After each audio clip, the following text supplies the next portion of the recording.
नमस्कार प्यारे विद्यार्थियों, एक बार फिर से स्वागत है आप सभी का एड्यूजब टीच प्लेटफॉर्म पर। हमारे चैनल पर आप सभी को राजनीति विज्ञान सीईटी स्पेशल बैच पढ़ाया जा रहा है। आप राजनीति विज्ञान को पढ़ने के लिए इस चैनल को सब्सक्राइब करें, अपने अधिक से अधिक दोस्तों के साथ साझा करें। कुछ ही समय बाद आपके सीईटी का एग्जाम होने वाला है और आप देखेंगे 2 महीने आपके पास शेष है। उसके बाद आपके सीईटी 12th लेवल और उसके बाद दिसंबर में ग्रेजुएशन लेवल का सीईटी एग्जाम है। तो उसके लिए आप पूरी तरह से प्रिपेयर रहे। बिना सीईटी के आप किसी भी परीक्षा के लिए पात्र नहीं हो पाएंगे। ऐसी काफ़ी परीक्षा है जिसके लिए सीईटी अनिवार्य है। तो विद्यार्थियों, अपनी कमर कस लें, अपने लक्ष्य की ओर दृढ़ होकर, संकल्पित होकर अपने लक्ष्य की ओर कूच करें और अपने लक्ष्य को प्राप्त करें। तो अब तक हमने हमारी इस क्लास में राष्ट्रपति पढ़ा। राष्ट्रपति में हमने राष्ट्रपति का पूरा प्रोसेस देखा, राष्ट्रपति का कार्यकाल देखा, उसकी निर्वाचन की रीति देखी।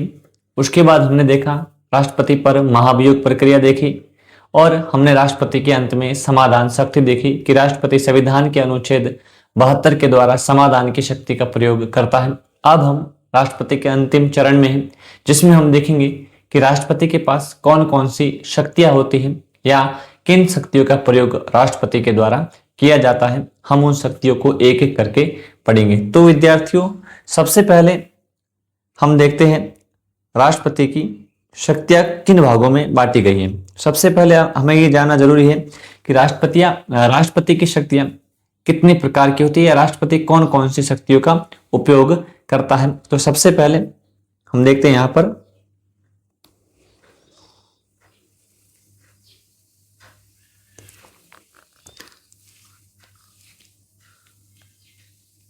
राष्ट्रपति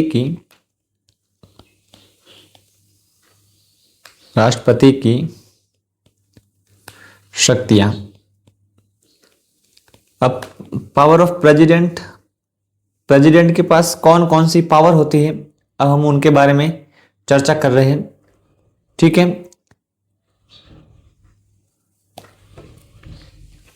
पहली शक्ति होती है राष्ट्रपति की। सबसे पहले हम देखते हैं राष्ट्रपति के पास होती है,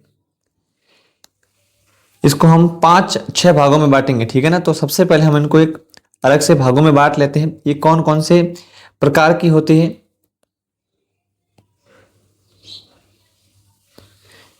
1,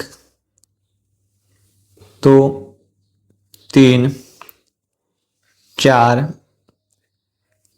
5 और इस प्रकार से आपके 6 भागों में हम राष्ट्रपति की शक्तियों को बांटते हैं। ठीक है, सबसे पहले हम राष्ट्रपति की कार्यपालिका शक्तियों के बारे में पढ़ेंगे। कैसी शक्तियां?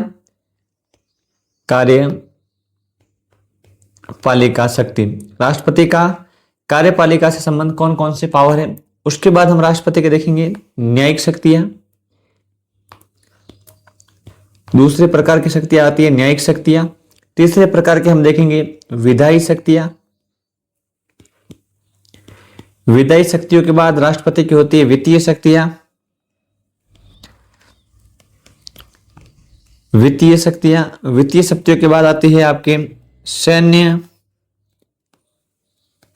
व कूटनीतिक शक्तियां। सैन्य व कूटनीतिक शक्तियां और लास्ट आती है हम राष्ट्रपति की आपातकालीन शक्तियों के बारे में पढ़ते हैं। इस प्रकार से हमने राष्ट्रपति की शक्तियों को 6 भागों में बांटा। पहली शक्ति कौन सी? कार्यपालिका शक्ति। दूसरी कौन सी? न्यायपालिका शक्ति। तीसरी कौन सी? विधायी शक्ति। चौथी वित्तीय शक्ति। पांचवी सैन्य व कूटनीतिक शक्ति और लास्ट छठी हमने देखा आपातकालीन शक्ति। इस प्रकार से राष्ट्रपति की शक्तियों को 6 भागों में डिवाइडेड किया जाता है। तो विद्यार्थियों, हम अब इन शक्तियों को क्रमशः पढ़ेंगे। सबसे पहले हम देखेंगे राष्ट्रपति की कार्यपालिका शक्ति। अब कार्यपालिका शक्ति में क्या होता है, क्या नहीं होता, वो सारी बातें हम देखते हैं।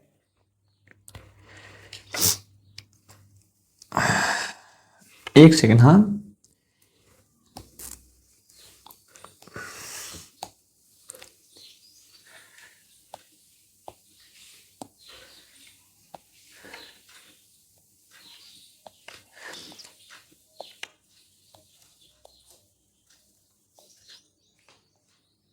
अब देखते हैं हम सबसे पहले राष्ट्रपति की कौन सी शक्तियां, राष्ट्रपति की कार्यपालिका शक्ति। नंबर फर्स्ट रहेगी, नंबर फर्स्ट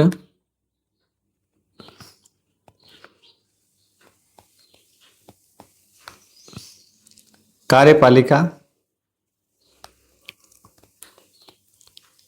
शक्तियां।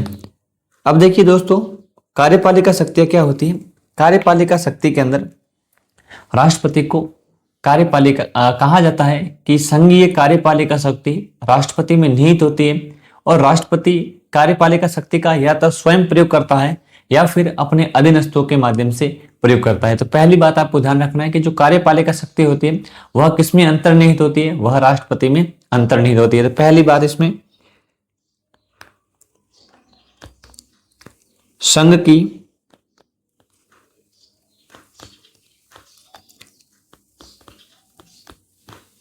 कार्यपालिका शक्ति, संघ की कार्यपालिका शक्ति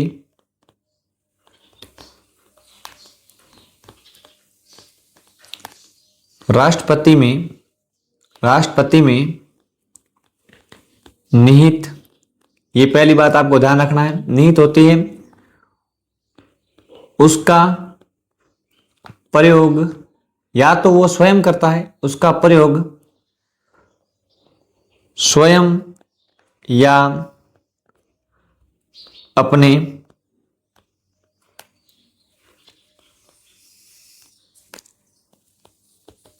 अधीनस्थों के माध्यम से, अधीनस्थों के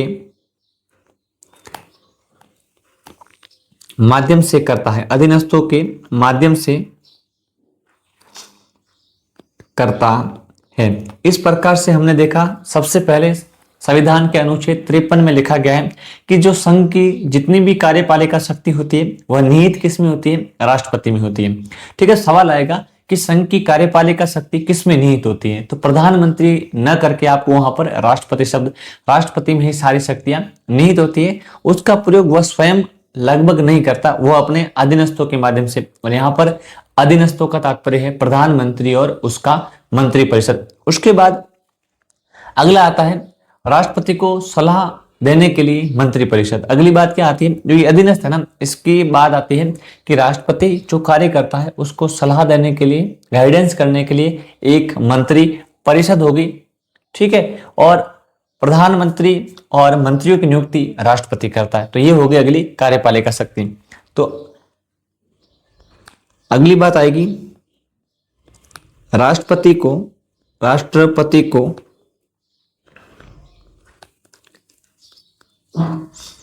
कार्यों की, राष्ट्रपति को कार्यों की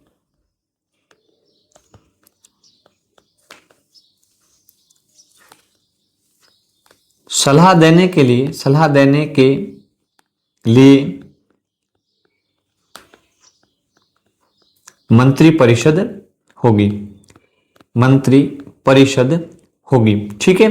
ये अनुच्छेद 74 में कहा गया है। अनुच्छेद 74 कहता है कि राष्ट्रपति जो भी कार्य करता है उसको सलाह मशवरा करने के लिए एक मंत्री परिषद होगी, और उसी मंत्री परिषद की सलाह मशवरे के अनुसार ही राष्ट्रपति क्या करेगा, विभिन्न प्रकार के कार्यों का निष्पादन करेगा। जो कार्य होगा वो राष्ट्रपति के नाम से होगा, और वो कार्य करेगी कौन, एक मंत्री परिषद करेगी।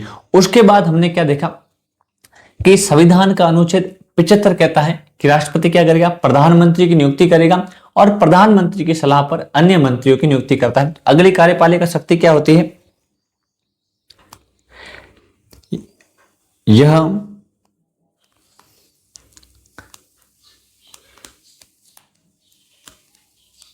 प्रधानमंत्री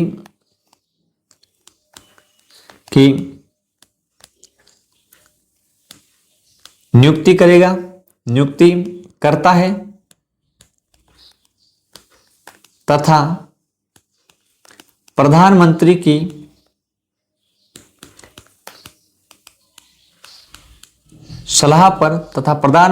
सलाह पर अन्य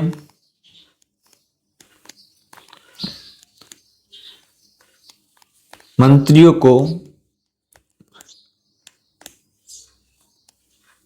नियुक्त करता है। तो अगली बात आपको क्या ध्यान रखनी है कि जो राष्ट्रपति होता है वह लोकसभा में बहुमत दल के नेता को तो प्रधानमंत्री नियुक्त करता है। प्रधानमंत्री किसे नियुक्त करेगा? जिस भी दल का लोकसभा में बहुमत होगा और उस बहुमत दल का जो नेता होगा उसको प्रधानमंत्री क्या करेगा? राष्ट्रपति प्रधानमंत्री नियुक्त करेगा। और प्रधानमंत्री नियुक्त होने के बाद उस प्रधानमंत्री के सलाह मशवरे के अनुसार प्रधानमंत्री अपना एक कैबिनेट बनाता है, मंत्री परिषद बनाता है, उसकी नियुक्ति भी राष्ट्रपति के द्वारा की जाती है। प्रत्येक मंत्री होता है वह राष्ट्रपति के प्रसाद पर्यंत पद धारण करता है। राष्ट्रपति उसे किसी भी वक्त हटा सकता है प्रधानमंत्री की सलाह पर। इस प्रकार से कहा जाता है कि जो हमारा भारत में प्रधानमंत्री और मंत्री होते हैं वो व्यक्ति से किसके प्रति उत्तरदायी होते हैं? तो वह होते हैं राष्ट्रपति के प्रति। आपको इतना ध्यान रखना। उसके बाद राष्ट्रपति उच्चतम न्यायालय के न्यायाधीश नियुक्त होंगे या फिर महान्यायवादी की नियुक्त करेगा। जो उच्चतम न्यायालय के न्यायाधीश है ना, उसकी योग्यता रखने वाले व्यक्ति को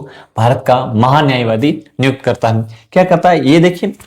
पहला जो अनुच्छेद है संघीय कार्यपालिका, यह अनुच्छेद 53 है। राष्ट्रपति के कार्यों के लिए सलाह देने के लिए मंत्री परिषद होगी, अनुच्छेद 74 है। और जो प्रधानमंत्री और मंत्रियों की नियुक्ति है ये 75 एक है। आपको अनुच्छेद भी थोड़ा ध्यान रखना है। उसके बाद हम अगला देखते हैं। अगला क्या है?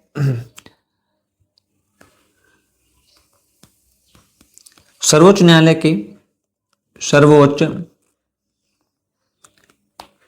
न्यायालय के न्यायाधीश के समान, सर्वोच्च न्यायालय के न्यायाधीश के समान योग्यता रखने वाले व्यक्ति को योग्यता रखने वाले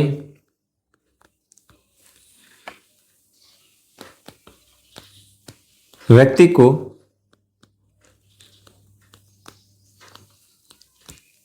महान्यायवादी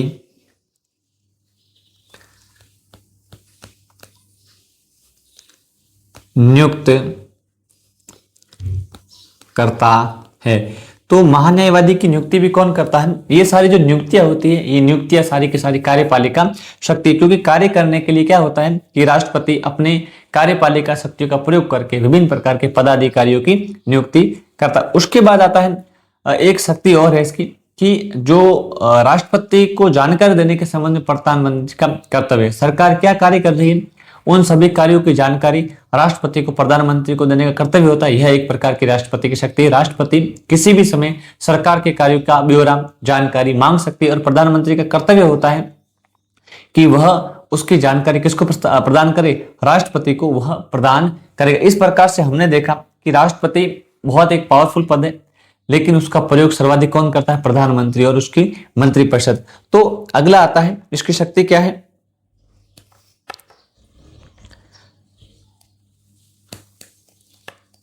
प्रधानमंत्री से सरकार के कार्यों की जानकारी प्राप्त करना। ये संविधान के अनुच्छेद 78 में कहा गया है कि राष्ट्रपति सरकार के कार्यों जो कार्य हुए उनको प्रधानमंत्री से मंगवा सकता है कि आपने कौन कौन से कार्य किए हैं। तो प्रधानमंत्री उसका पूरा का पूरा स्टेटमेंट किसको देता है? राष्ट्रपति को प्रदान करेगा। इस प्रकार से हमने देखा कि प्रधानमंत्री से राष्ट्रपति सरकार के कार्यों का ब्यौरा जानकारी प्राप्त कर सकता है, मांग सकता है, और प्रधानमंत्री का कर्तव्य रहेगा अगर राष्ट्रपति ऐसी मांग करता है तो उसे विभिन्न जानकारी प्रोवाइड करवाए। उसके बाद हम अगला देखेंगे, जो कार्य आवंटन के नियम होते हैं मंत्रियों के लिए वह राष्ट्रपति बनाता है। तो अगली बात ध्यान रखनी है,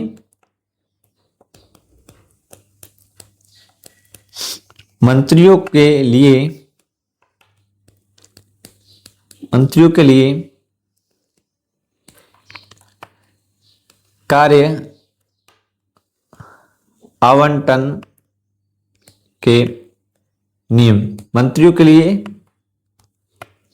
कार्य आवंटन के नियम बनाता है। कौन बनाता है? आपके प्रधान राष्ट्रपति मंत्रियों के लिए कार्य आवंटन के नियम संविधान के अनुच्छेद 77 के द्वारा बनाता है, जिस प्रकार से ये सारे काम करते हैं। अब हम कार्यपालिका शक्ति में देखेंगे कि राष्ट्रपति कुछ पदों की नियुक्ति कर रहा है। कुछ क्या, बहुत सारे पद हैं जो राष्ट्रपति के द्वारा नियुक्त किए जाते हैं। हम उसमें से कुछ इंपोर्टेंट जो हमारे एग्जाम के पॉइंट ऑफ व्यू से जरूरी, हम उनके बारे में चर्चा करते हैं। तो प्रमुख पद जिनकी नियुक्ति कौन करता है? राष्ट्रपति। अगला हम देखेंगे कार्यपालिका शक्ति में प्रमुख पद जिनकी नियुक्ति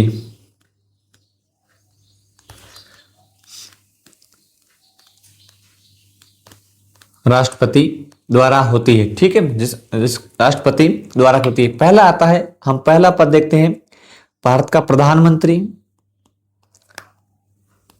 प्रधानमंत्री व उसकी मंत्रिपरिषद। पहली बात आपको ध्यान रखनी है, प्रधानमंत्री व उसकी मंत्री परिषद। उसके बाद हम आगे देखते हैं, नंबर दूसरा आएगा भारत का महान्यायवादी, भारत का महान्यायवादी। उसके बाद नंबर 3 आता है उच्चतम न्यायालय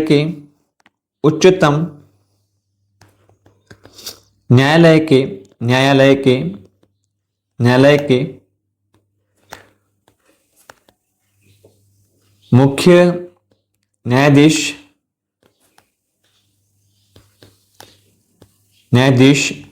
एवं अन्य न्यायाधीश, इनकी नियुक्ति राष्ट्रपति करता है। उसके बाद अगला हम देखते हैं नंबर 4, कैग, नियंत्रण एवं महालेखा परीक्षक की नियुक्ति भी राष्ट्रपति करता है। नियंत्रण एवं महालेखा परीक्षक,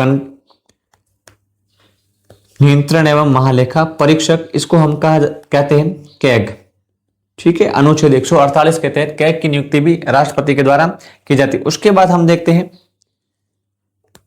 राज्यपाल, जो राज्यों के राज्यपाल होते हैं, राज्यपाल, इनकी नियुक्ति भी राष्ट्रपति करता है। उसके बाद हम देखते हैं जो उच्च न्यायालय के न्यायाधीश होते हैं, उनकी नियुक्ति भी कौन करता है? आपके राष्ट्रपति के द्वारा उनकी नियुक्ति की जाती है। तो अगली बात देखते हैं, राज्यों में जो उच्च न्यायालय होते हैं, उच्च न्यायालय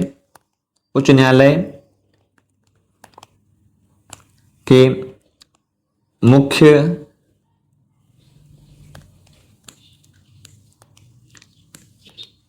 न्यायाधीश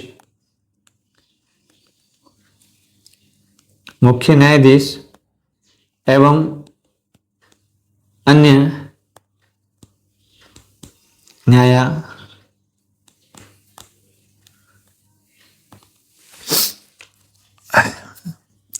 न्यायाधीश। इस प्रकार से हमने देखा उच्च न्यायालय के न्यायाधीशों की नियुक्ति और मुख्य न्यायाधीश की नियुक्ति, उच्च न्यायालय के इन सभी न्यायाधीशों की नियुक्ति कौन करता है? भारत का राष्ट्रपति इन न्यायाधीशों की नियुक्ति करता है। उसके बाद आपने देखा विभिन्न प्रकार के आयोग हैं, जैसे वित्त आयोग हो गया, लोक सेवा आयोग हो गया, जो यूपीएससी होता है उसके अध्यक्ष सदस्य हो गए, वित्त आयोग जो केंद्रीय वित्त आयोग है उसके सदस्य हो गए, अनुसूचित जाति आयोग है, अनुसूचित जनजाति आयोग है, अन्य पिछड़ा वर्ग आयोग है, राजभाषा आयोग है, और उसके अलावा लोकपाल है, केंद्रीय सूचना आयोग है। इन सभी आयोगों के अध्यक्ष जो होते हैं ना, उनकी नियुक्ति कौन करता है? भारत के राष्ट्रपति के द्वारा। और एक हमें देखना है अंतरराष्ट्रीय परिषद का गठन। तो संविधान के अनुच्छेद 263 के अनुसार अंतरराज्यीय परिषद का गठन भी राष्ट्रपति के द्वारा किया जाता है। तो एक बात हमें देखनी, नोट लगा के यहां पर हम देखेंगे अंतरराज्यीय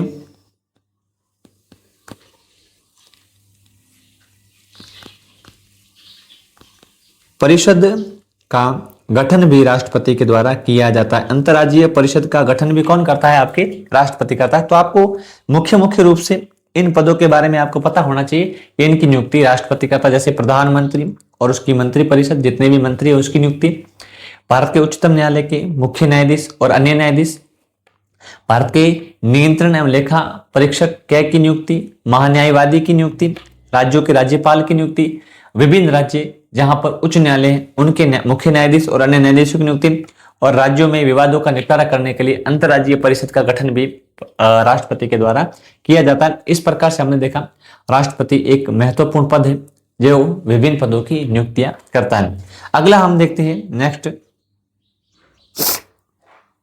अगली आती है राष्ट्रपति की न्यायिक शक्ति। अब न्यायिक शक्ति से पहले हम राष्ट्रपति की विधायी शक्ति देखते हैं, कानून के निर्माण से संबंधित। राष्ट्रपति कानून के निर्माण में किस प्रकार से काम करता है, उसके पास कानूनी शक्तियां कौन कौन सी होती है। तो अगली हम देखते हैं नंबर 2,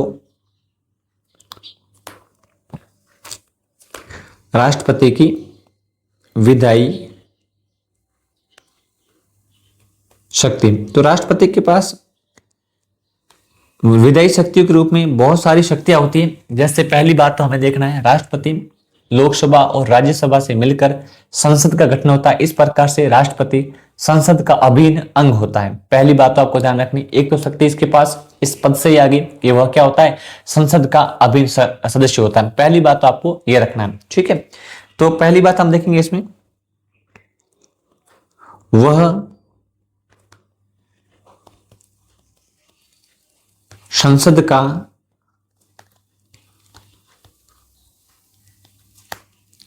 अभिन्न अंग होता है। पहली बात आपको ध्यान रखनी है, राष्ट्रपति संसद का अभिन्न अंग होता है। तो राष्ट्रपति क्यों काम आता है, क्योंकि आप देखोगे अंतिम रूप से जो संसद कानून बनाती है वह राष्ट्रपति के हस्ताक्षर से ही कानून के रूप में परिवर्तित होते हैं। इस प्रकार से राष्ट्रपति संसद का अभिन्न अंग हो गया। उसके बाद अगली बात आती है, राष्ट्रपति राज्यसभा में 12 सदस्यों का मनोनयन करता है, ठीक है। तो दूसरी बात आपको ध्यान रखनी है, राष्ट्रपति द्वारा राज्य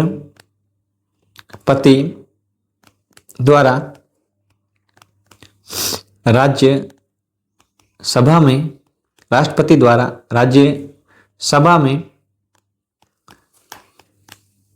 12 सदस्यों का मनोनयन किया जाता है। तो अगली बात हमने देखी कि राष्ट्रपति कुछ क्षेत्र हैं जैसे समाज हो गई, विज्ञान हो गई, साहित्य हो गई और कला, इन क्षेत्रों में 12 सदस्यों का मनोनयन करता है। जो इन क्षेत्रों में जैसे साहित्य, विज्ञान, कला और समाज सेवा, ये 4 क्षेत्र हैं। इन 4 क्षेत्रों में राज्यसभा के 12 सदस्यों का ये क्या करता है, राष्ट्रपति मनोनयन करना। तो आपको ध्यान रखना है कि राष्ट्रपति कुल कितने सदस्यों का मनोनयन करता है। तो राष्ट्रपति के द्वारा टोटल 12 सदस्यों का मनोनयन किया जाता है। तो ये आपको एक आंकड़ा विशेष ध्यान रखना है, कितने सदस्य है, तो हमारे यहाँ पर राष्ट्रपति के द्वारा 12 सदस्यों का मनोनयन किया जाता है। और अगली बात हम देखते हैं, वह सदस्य कौन से फील्ड के होते हैं। तो आपको देखना है, साहित्य के क्षेत्र में साहित्य, विज्ञान,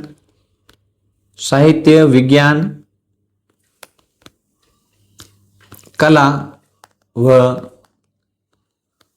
समाज सेवा। इस प्रकार से राष्ट्रपति 12 सदस्यों का मनोनयन साहित्य, विज्ञान, कला व समाज सेवा के क्षेत्र में करता है। उसके बाद राष्ट्रपति क्या करता है, तो राष्ट्रपति संसद को समय समय पर आहूत करता है, ठीक है। राष्ट्रपति क्या करता है, सदन के प्रत्येक अधिवेशन को आहूत करता है, ठीक है। और 2 बैठकों के बीच में कुछ 6 महीने से ज्यादा अंतर नहीं होना चाहिए, ये राष्ट्रपति देखता है। तो अगली बात हम देखेंगे इसमें,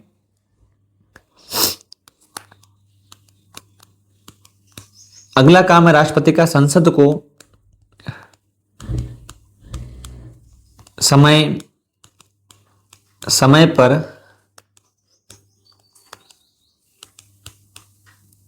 आहूत करना। तो समय समय पर संसद की बैठकें बुलाना ये राष्ट्रपति काम है, और 2 बैठकों के मध्य 6 महीने से ज्यादा अंतर नहीं होना चाहिए। अगला आता है, राष्ट्रपति क्या कर सकता है, राष्ट्रपति संसद के आहूत करता है, बैठक बुलाता है, और उसके बाद ये करता है संसद के दोनों सदनों का सत्रावसान कर सकता है और लोकसभा का विघटन कर सकता है। अगला आता है, ये काम करता है, ये दोनों सदनों को, संसद के दोनों सदनों का सत्रावसान कर सकता है, यानी सत्र को खत्म कर सकता है। कोई सत्र चल रहा है, जैसे बजट सत्र है, मानसून सत्र है, तो उसको अवसान करने की शक्ति राष्ट्रपति के बाद है। ठीक है, तो राष्ट्रपति करता है तो सत्र अवसान करता है और लोकसभा का विघटन कर सकता है। लोक सभा का विघटन, ये संविधान के अनुच्छेद 85 में इसका उल्लेख है, जिसके प्रधानमंत्री की सलाह पर राष्ट्रपति लोकसभा का विघटन करता है, उसके बाद एक नई लोकसभा का गठन होता है। तो यह भी शक्ति राष्ट्रपति के पास देखने को मिलती है। इस प्रकार से हमने देखा राष्ट्रपति लोकसभा का विघटन करता है। उसके बाद राष्ट्रपति का अभिभाषण, दोनों सदनों का संवेद कर अभिभाषण के बाद राष्ट्रपति क्या करता है, संसद को अभिभाषण देता है। तो अगला हम देखेंगे इसमें,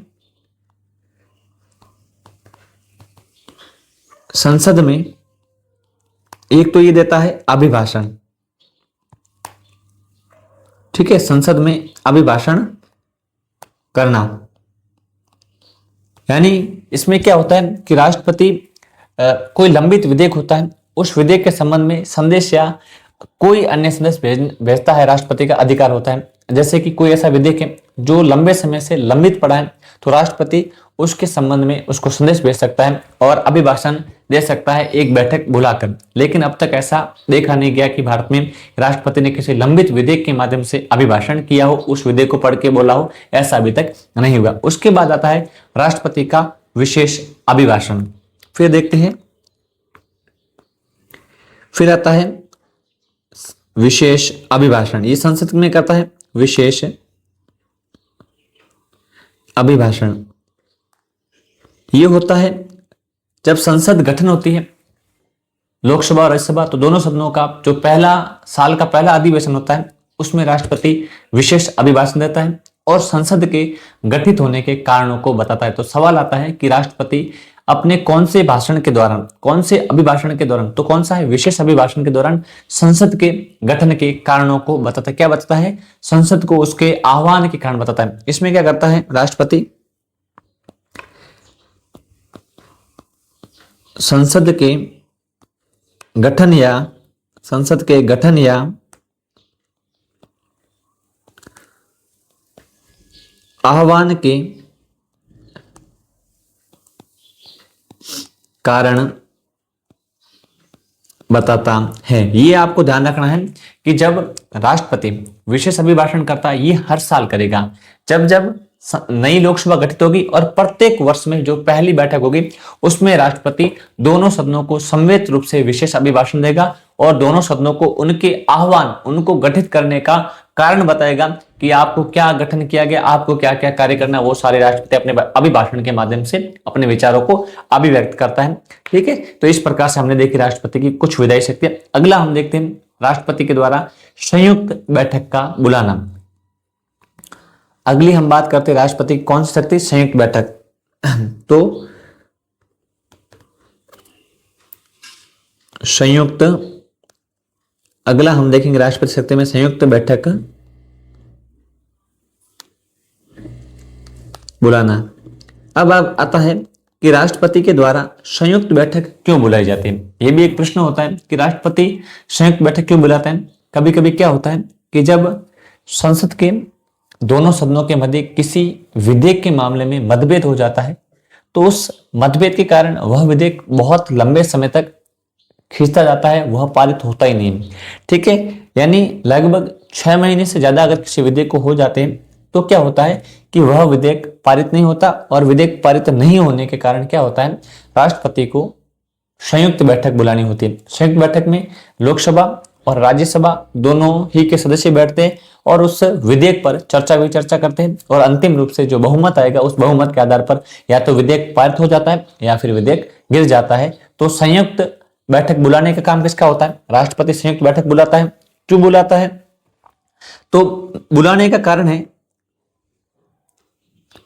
संसद के दोनों सदनों में, संसद के दोनों सदनों में गतिरोध, संसद के दोनों सदनों में गतिरोध उत्पन्न होने पर होने पर बुलाता है, और यह बुलाता है अनुच्छेद 108 के तहत। संविधान के अनुच्छेद 108 के तहत जब संसद के दोनों सदनों के मध्य किसी भी प्रकार का गतिरोध उत्पन्न हो जाता है तो राष्ट्रपति के द्वारा संसद का संयुक्त अधिवेशन बुलाया जाता है, जिसमें दोनों सदन मिलकर किसी बैठक का प्रतिपादन करते हैं। उसके बाद आता है कि इस संयुक्त बैठक की अध्यक्षता कौन करता है। तो इसकी अध्यक्षता, इसका अध्यक्ष कौन होता है, तो इसका अध्यक्ष होता है लोकसभा का अध्यक्ष, लोकसभा अध्यक्ष। और इसका उल्लेख मिलता है आपको संविधान के अनुच्छेद 118 में। संयुक्त बैठक का उल्लेख है 108 में, ठीक है, और संयुक्त बैठक का अध्यक्ष लोकसभा का अध्यक्ष ही होगा। इसका उल्लेख है आपके अनुच्छेद 118 के अंदर। और भारत में अब तक 3 बार ऐसा हुआ है, अब तक 3 बार, अब तक 3 बार संयुक्त बैठक का आयोजन हुआ है। यह भी आपको ध्यान रखना है कि भारत में अब तक कितनी बार संयुक्त बैठक का आयोजन हुआ है। तो अब तक 3 बार संयुक्त बैठक का आयोजन हुआ है। ये 3 बार आपको ध्यान रखने हैं। 3 बार कौन से अधिनियम है, हम उनके बारे में भी एक बार चर्चा कर लेते हैं, ठीक है। तो सबसे पहले हम देखते हैं, पहली बैठक होती है आपके 1961 में। कब होती है पहली संयुक्त बैठक? होती है 1961 में। एक विधेयक आता है दहेज प्रथा निरोध, दहेज प्रथा निरोध एक विधेयक आया था, उस विधेयक पर आपकी हुई थी। और आपको पता है 1961 में भारत के राष्ट्रपति कौन थे? तो उस समय भारत के राष्ट्रपति थे आपके डॉक्टर राजेंद्र प्रसाद। भारत के क्या थे? राष्ट्र, तो इन्होंने बुलाई थी राजेंद्र प्रसाद। तो सवाल आ गया कि पहला जो संयुक्त बैठक आयोजित हुई थी उसको किसने बुलाया था, कौन सा राष्ट्रपति था? तो भारत के राष्ट्रपति डॉक्टर राजेंद्र प्रसाद। उसका मुद्दा क्या था? तो दहेज प्रथा निरोध अधिनियम। और कब बुलाई गई? तो 1961 में। ये 3 बातें आपको ध्यान रखनी है, 1, 2 और 3। अब बात आती है दूसरी बैठक कब आती है? दूसरी आती है 1978 में, बैंकिंग सेवा अधिनियम से संबंधित। दूसरी कब होती है? तो दूसरी संयुक्त बैठक का आयोजन 1978 में होता है। मुद्दा क्या होता है?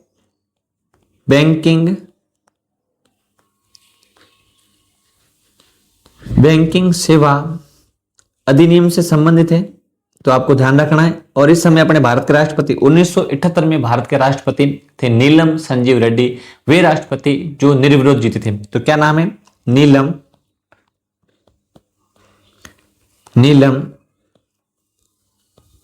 संजीव रेड्डी। नीलम संजीव रेड्डी भारत के वे राष्ट्रपति हैं जिन्होंने दूसरी संयुक्त बैठक का आयोजन किया। तीसरी आती है आपके 2002 में आतंकवाद निरोध अधिनियम, और अपने KR रमन इस समय भारत के राष्ट्रपति होते हैं। तो 2002 तीसरी बैठक का आयोजन होता है। 2002 में आतंकवाद, ये पोटा नाम है इसका ना, आतंकवाद निरोध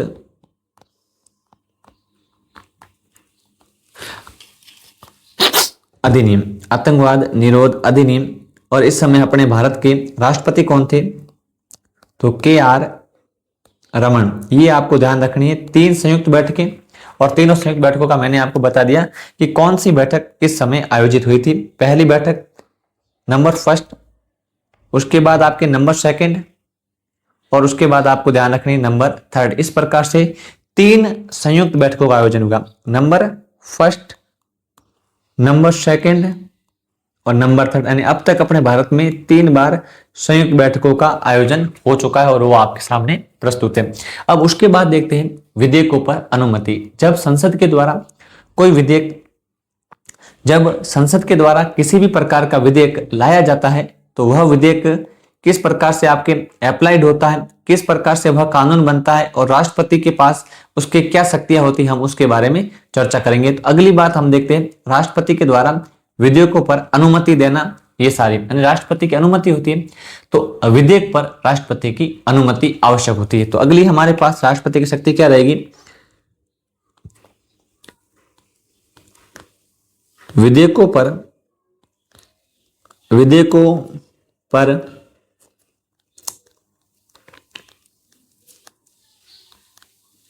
राष्ट्रपति की विधेयकों पर राष्ट्रपति की अनुमति। तो अब हमें यहां देखना है कि विधेयकों पर किसकी आवश्यक होती है अनुमति, राष्ट्रपति के। संविधान के अनुच्छेद कौन सा, ये भी आपको ध्यान रखना है। संविधान के अनुच्छेद 111 के अनुसार 111 ठीक है, आपको ध्यान रखना है। संविधान के अनुच्छेद 111 के अनुसार जब संसद के दोनों सदनों के द्वारा कोई विधेयक पारित कर दिया जाता है तो अंतिम रूप से अनुमति प्राप्त करने के लिए, हस्ताक्षर होने के लिए राष्ट्रपति के पास जाता है और राष्ट्रपति उस पर अपनी अनुमति दे सकता है, रोक सकता है या अपने पास रख सकता है। अब देखिए, जब कोई विधेयक पारित होकर राष्ट्रपति के पास जाता है तो राष्ट्रपति के पास 3 ऑप्शन होते हैं। पहला ऑप्शन, वह अनुमति दे सकता है, वह अनुमति को रोक सकता है, लेकिन यदि धन विधेयक है तो उसको पुनर्विचार हेतु लौटा देगा, ठीक है। नहीं है तो बाकी विधेयक लौटा सकता है, लेकिन धन विधेयक को वह पहली बार में अनुमति, क्योंकि धन विधेयक राष्ट्रपति से परामर्श करने के बाद ही लाया जाता है, इसलिए धन विधेयक पर राष्ट्रपति ना तो उसको रोक सकता है ना उसको वापस लौटा सकता है, सीधा साइन करके राष्ट्रपति देगा। तो अब आता है राष्ट्रपति के पास क्या क्या चीज होती है। पहली बात हम देखेंगे, राष्ट्रपति विधेयक पर अनुमति दे सकता है, ये बात आप थोड़ी सी लिख लें। साथ में क्या क्या हो सकता है, संसद द्वारा पारित विधेयक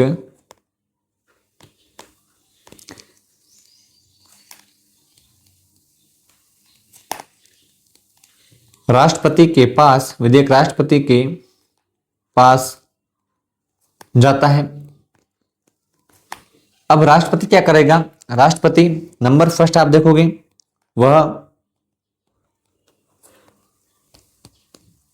अनुमति दे देगा, ठीक है। दूसरा आएगा,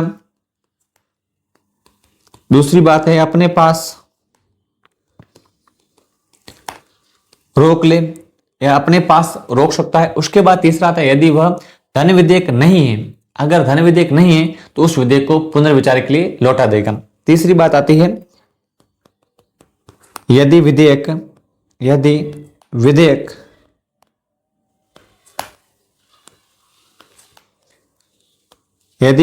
धन विधेयक नहीं है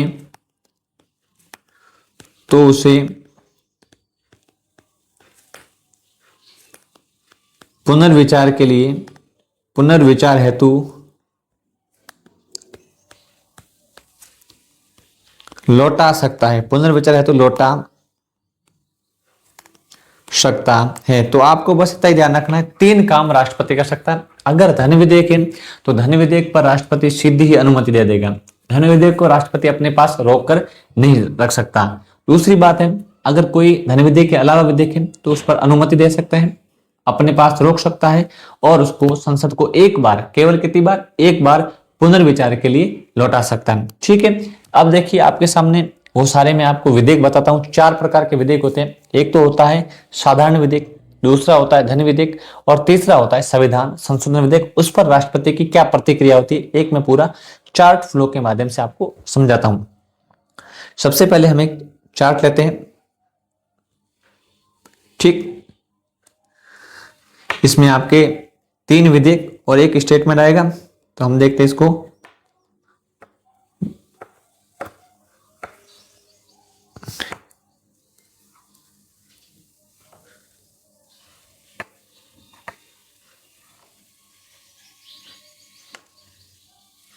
अब इसको हमने 4 भागों में और बांटना है।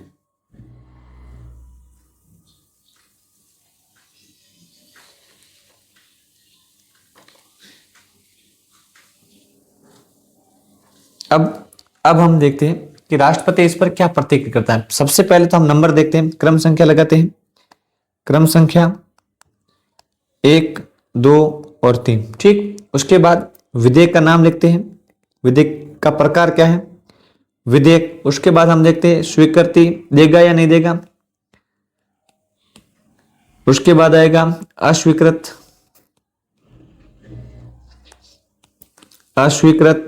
और फिर आता है पुनर्विचार, विचार। अब हम देखते हैं कौन से विधेयकों पर अनुमति दे सकता है, कौन से को अस्वीकृत कर सकता है और कौन से को पुनर्विचार के लिए। तो सबसे पहला आता है साधारण विधेयक, साधारण विधेयक, दूसरा आता है धन विधेयक और तीसरा आता है संविधान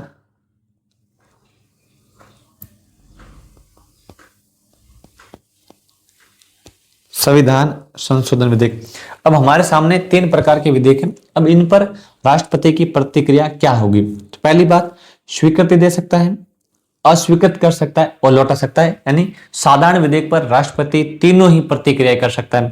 इसको स्वीकृत भी कर सकता है, अगर अच्छा नहीं लगे तो इसको रोक भी सकता है और संसद के पास पुनर्विचार के लिए भी लौटा सकता है। तो साधारण विधेयक पर स्वीकृति भी राष्ट्रपति की होगी, अस्वीकृति भी हो सकती है और पुनर्विचार के लिए लौटा सकता है। दूसरी बात, धन विधेयक स्वीकृत करेगा ना, तो इसको अस्वीकृत कर सकता है, ठीक है, लेकिन इसको वापस नहीं लौटा सकता। ये अस्वीकृत तो कर सकता है लेकिन राष्ट्रपति धन विधेयक को पुनर्विचार के लिए लौटा नहीं सकता। धन विधेयक को अपने पास कुछ समय के लिए रोक सकता है लेकिन राष्ट्रपति धन विधेयक को संसद को पुनर्विचार के लिए लौटा नहीं सकता, क्योंकि जब धन विधेयक लाया जाता है तो वह राष्ट्रपति से पूछ कर ही लाया जाता है, यानी राष्ट्रपति की पूर्व परमिशन के बाद लाया जाता है। इसलिए धन विधेयक के संबंध में राष्ट्रपति उसको पुनर्विचार के लिए लौटा नहीं सकता। फिर बात आती है संविधान संशोधन। तो संविधान संशोधन में वह केवल स्वीकृति देगा, ना तो उसको अस्वीकृत कर सकता है और ना ही उसको पुनर्विचार के लिए लौटा सकता है। संविधान संशोधन अगर किया जाता है तो राष्ट्रपति पहली बार में उसको स्वीकार कर लेगा, क्योंकि 24वें संविधान संशोधन 1971 के द्वारा संविधान संशोधन के प्रावधान में यह व्यवस्था की गई कि राष्ट्रपति पहली बार में ही उसकी क्या देगा, अपनी स्वीकृति दे देगा, ना तो पुनर्विचार के लिए लौटाएगा और ना ही उसको अपने पास रोक सकता है। इसके ये आपने पूरी प्रोसेस देखी आपके राष्ट्रपति के विधेयक के बारे में कि राष्ट्रपति एक जो विधेयक राष्ट्रपति के पास जाता है, राष्ट्रपति उसके संबंध में कौन कौन सी प्रतिक्रिया देता है। अब आता है राष्ट्रपति की वीटो की शक्ति, वीटो पावर। अब हम राष्ट्रपति की वीटो पावर देखते हैं। वीटो की शक्ति। अब वीटो की शक्ति क्या होती है। वीटो की शक्ति का मतलब होता है राष्ट्रपति के द्वारा किसी विधेयक को अपने पास रोक कर रख लेना या फिर मनाही कर देना। इस प्रकार से हम देखते हैं कि भारत में राष्ट्रपति के पास वीटो पावर होती है लेकिन बहुत कम इसका प्रयोग हुआ है। ये दो तीन प्रकार की होती है। पहली होती है आत्यंतिक या निरपेक्ष वीटो, जिसमें क्या होता है राष्ट्रपति अपने पास सुरक्षित रख लेता है, किसी विधेयक को अपने पास सुरक्षित रख लेता है, तो इसको कहते हैं आत्यंतिक वीटो। और इस कारण से क्या होता है कि वह विधेयक समाप्त हो जाता है, अधिनियम नहीं बन पाता है, ठीक है। और सामान्यतः यह शक्ति गैर सरकारी सदस्य, जब संसद के गैर सरकारी यानी सरकार के जो विपक्ष वाले होते हैं वह विधेयक लाते हैं तो राष्ट्रपति ऐसा करता है आत्यंतिक वीटो का। ऐसा भारत में एक बार हुआ है, डॉक्टर राजेंद्र प्रसाद ने पेप्सू विधेयक अधिनियम पर ऐसा किया था, लेकिन ये थोड़ा जरूरी नहीं। उसके बाद आता है निलंबनकारी वीटो। निलंबनकारी वीटो का मतलब होता है जब संसद द्वारा कोई पारित विधेयक होता है संशोधन और धन विधेयक को छोड़कर। देखिए वीटो शक्ति का प्रयोग संविधान संशोधन और धन विधेयक के संबंध में वीटो शक्ति का प्रयोग भारत में राष्ट्रपति बिल्कुल नहीं कर सकता। एक बात ये आपको नोट लगानी है इसमें कि धन विधेयक एवं संविधान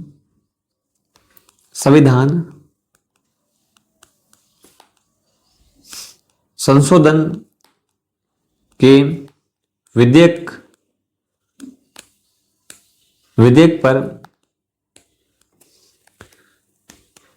वीटो का प्रयोग नहीं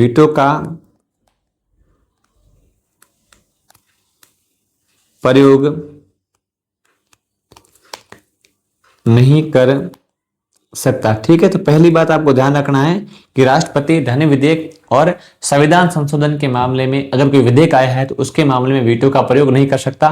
तो वीटो शक्ति का प्रयोग होता है केवल वित्त विधेयक और साधारण विधेयक के संबंध में। किस विधेयक के संबंध में? साधारण विधेयक के संबंध में राष्ट्रपति वीटो का प्रयोग कर सकता है। अगला आता है निलंबनकारी वीटो। निलंबनकारी वीटो का मतलब होता है संसद द्वारा किसी पारित विधेयक को राष्ट्रपति द्वारा पुनर्विचार के लिए लौटा देना निलंबनकारी वीटो होता है। जब राष्ट्रपति किसी भी विधेयक को संसद के पास पुनर्विचार के लिए लौटाता है तो ऐसा विधेयक निलंबनकारी वीटो कहलाता है। ठीक है, आत्यंतिक वीटो का मतलब होता है अपने पास सुरक्षित रख लिया और विधेयक समाप्त हो गया।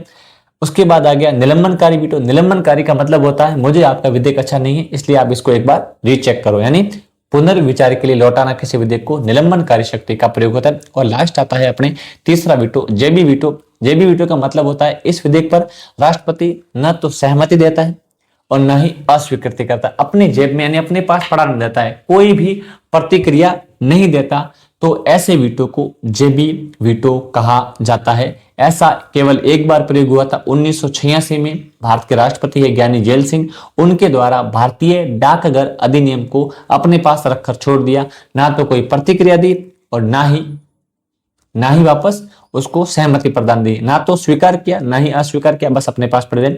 इस प्रकार से 3 प्रकार की वीटो शक्ति देखने को मिलती है। तो वीटो शक्ति पहले आती है आपके नंबर फर्स्ट, आत्यंतिक वीटो। आत्यंतिक वीटो, और इसका मतलब होता है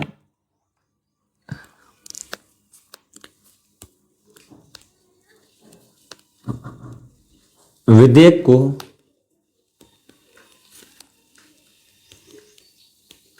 अपने पास रोकना ताकि विधेयक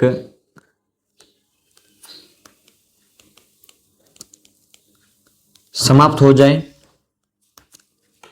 दूसरा हम देखेंगे यहां पर निलंबनकारी वीटो।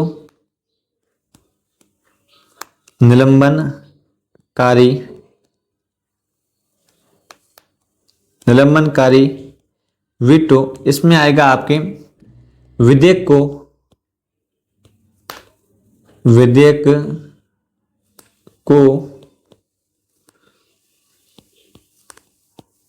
पुनर्विचार के लिए लौटाना।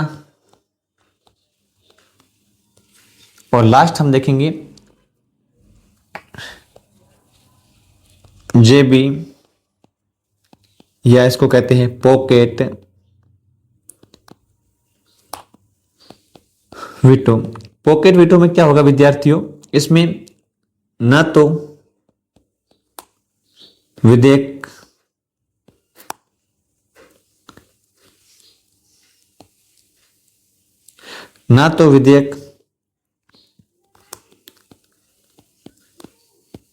स्वीकार होगा न ही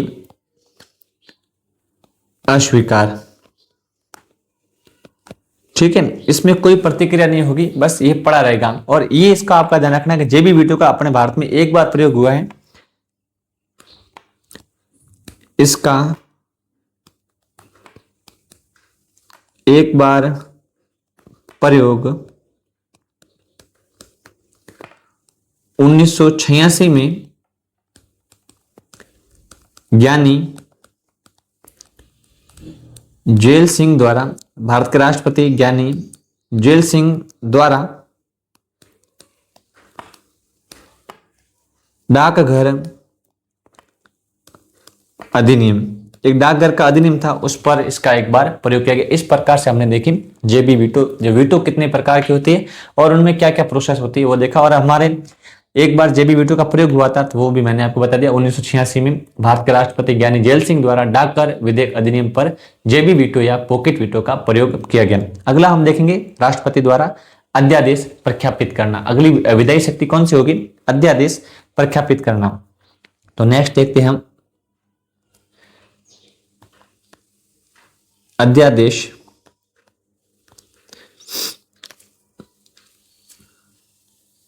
प्रख्यापित करना, और इसका अनुच्छेद आएगा आपके अनुच्छेद 1, 2, 3। अब अध्यादेश प्रख्यापित करने का मीन्स क्या होता है, जब संसद के दोनों सदन कार्य में नहीं होते हैं, सदन में नहीं होते हैं और कोई ऐसा कानून जो राष्ट्र हित के लिए जरूरी है उसको लागू करना है, तो उसको लागू करने के लिए राष्ट्रपति के द्वारा राष्ट्रीय हित के अंदर, देश के हित के अंदर एक कानून, एक अध्यादेश प्रख्यापित किया जाता है जो संसद के कानून के समान ही कार्य करता है। यानी जब तक संसद कार्य में नहीं आएगी तब तक राष्ट्रपति का वह अध्यादेश कानून के रूप में कार्य करेगा। तो आपको ध्यान रखना है, जब संसद कार्य में या सदन में न हो एवं कोई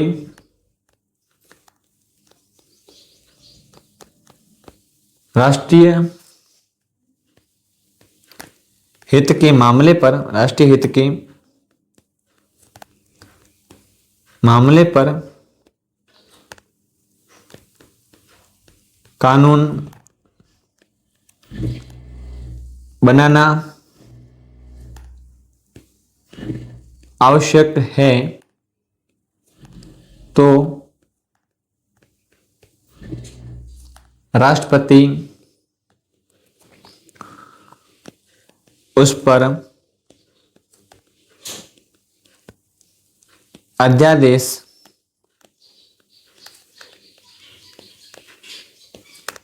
निकालता है। बस ये बात आपको ध्यान रखनी है, जब संसद कार्य में या संसद में नहीं होती है और राष्ट्रीय हित के किसी मामले पर कोई कानून का निर्माण करना है तो राष्ट्रपति के द्वारा एक उस पर अध्यादेश निकाला जाता है। इसकी शक्ति संसद के विधेयक के समान होती है और यह लगभग 6 महीने तक कार्य में रहता है। कितने महीने तक? 6। जब तक संसद गठित हो जाएगी उसके बाद 6 महीने तक ये रहेगा। हालांकि संसद गठित नहीं है तो रहेगा ही, लेकिन संसद के गठित होने के बाद यह अध्यादेश 6 महीने तक अपने प्रभाव में रहेगा। अगर संसद उसको कानून में बदल देती है अपने 2/3 बहुमत से तो ये कानून बन जाएगा, वरना यह अध्यादेश स्वतः ही निलंबित हो जाएगा। राष्ट्रपति जारी अध्यादेश को किसी भी समय वापस ले सकता है। ठीक है, तो अध्यादेश पर राष्ट्रपति की शक्ति होती है। जब संसद कार्य में नहीं होती है तो राष्ट्रपति के द्वारा अध्यादेश जारी किया जाता है। इसका प्रभाव संसद के कानून के समान, ये भी बात हम देख लेते हैं। अध्यादेश का प्रभाव क्या होता है? इसका प्रभाव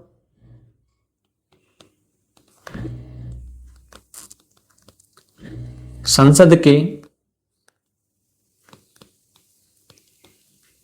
कानून के समान। दूसरी बात देखनी है, संसद के गठन के 6 माह तक प्रभावी।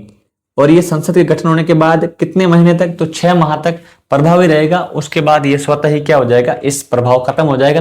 संसद ने स्वीकृति दे दी है तो कानून बन जाएगा, तो प्रभावी रहेगा जीवन पर्यंत, वरना ये 6 माह संसद के गठन होने के बाद 6 महीने के बाद ये निष्प्रभावी हो जाएगा। ठीक है, इस प्रकार से राष्ट्रपति अध्यादेश। तो हमने अब तक देखी है राष्ट्रपति की कौन सी शक्ति है? विधायी शक्ति। विधायी शक्तियों में एक चीज और रह गई है, राज्यों के राज्यपाल द्वारा जो विधेयक राष्ट्रपति के स्वीकृति के लिए भेजते हैं तो उसको भी राष्ट्रपति अनुमति दे सकता है। उसके बारे में देखते हैं।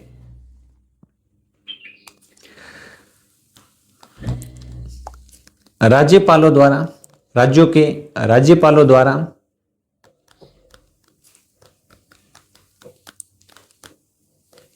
आरक्षित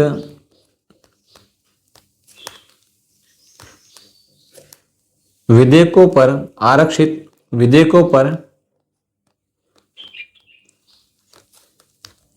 राष्ट्रपति का निर्णय। अब क्या होता है कि विभिन्न राज्यों के अंदर कुछ ऐसे मुद्दे होते हैं जो राष्ट्रीय शक्ति को प्रभावित करते हैं, केंद्र की शक्ति को या संविधान को प्रभावित करते हैं, न्यायिक शक्ति को प्रभावित करते हैं। ऐसे विधानमंडल कुछ कानून लेके आता है तो राज्यपाल क्या करता है? ऐसे विधेयकों को राष्ट्रपति के निर्णय के लिए सुरक्षित रख देता है। ये अनुच्छेद 201 में इसका प्रावधान किया गया। इसका प्रावधान किसमें है? अनुच्छेद 201 में इसका प्रावधान किया गया। अब आता है कि राष्ट्रपति इस पर क्या कर सकता है? राष्ट्रपति स्वीकृति दे सकता है, राष्ट्रपति अस्वीकृत कर सकता है और राष्ट्रपति इसको पुनर्विचार के लिए लौटा सकता है और राष्ट्रपति अपने पास रोक कर रख सकता है। इस प्रकार से इस पर राष्ट्रपति 4 निर्णय करता है। 4 निर्णय कौन से? पहला, स्वीकृत करना। पहला निर्णय होगा स्वीकृत करना। दूसरा निर्णय अस्वीकृत करना, अस्वीकृत करना। तीसरा आएगा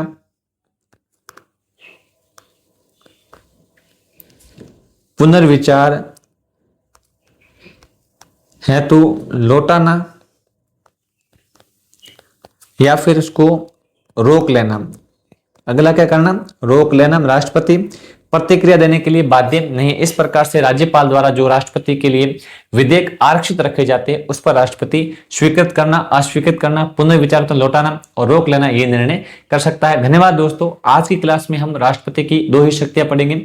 आगे की क्लास में हम राष्ट्रपति की न्यायिक शक्तियां, आपातकालीन शक्तियां, उसके बारे में चर्चा करेंगे। सैन्य शक्तियां क्या होती है, इन सारी शक्तियों के बारे में चर्चा करेंगे। धन्यवाद दोस्तों। आपने उम्मीद है पूरा वीडियो देखा होगा, ध्यान से देखा होगा। आप इस चैनल को लाइक करें, सब्सक्राइब करें और अपने अधिक से अधिक दोस्तों के साथ साझा करें ताकि मुझे और प्रोत्साहन मिले, मैं आपके लिए ऐसा कंटेंट और तैयार करूं। धन्यवाद।